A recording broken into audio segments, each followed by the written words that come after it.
Good. My name's Michael Hillsmith. I'm here in snowy New York, and it really is snowing, to do a masterclass, landmark tasting.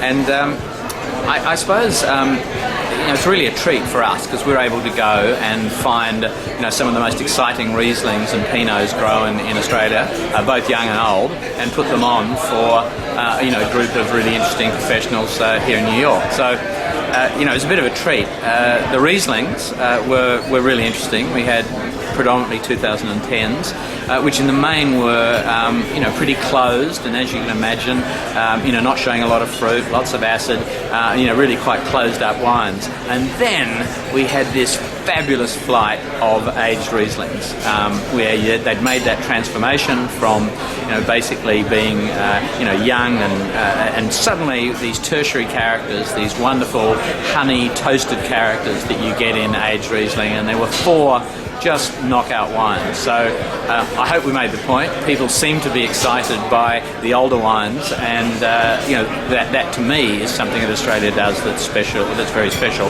and more importantly, something we've been doing for a long time. Something we haven't been doing for so long is Pinot Noir, and Pinot Noir is new wave Australia. And when we first started making Pinot, the wines were they weren't so exciting, but we've been doing Pinot for quite a while in Australia now, 20-30 years, and what we're finding now is that there are really some bright, sophisticated wines with wonderful Pinot clarity, good palate weight, good length. So I think there's a sea of wine there. There's a lot of Pinot, but really all of them, with the exception of maybe 1 or 2 wines, really showed well. So, fine Australian wine, yes! G'day, I'm Tom Parson, Chief Winemaker at Yabby Lake on the Mornington Peninsula in Australia. I'm here today with Wine Australia presenting the landmark tutorial, or a section of it, and today we're focusing on Riesling and Pinot Noir.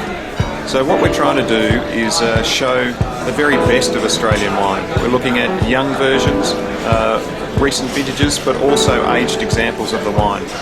So we're trying to show the top quality end of Australian wine. What we've tasted today represents only about 4% of what Australia does. So it's really exciting. Single vineyard wines that really show their sense of place.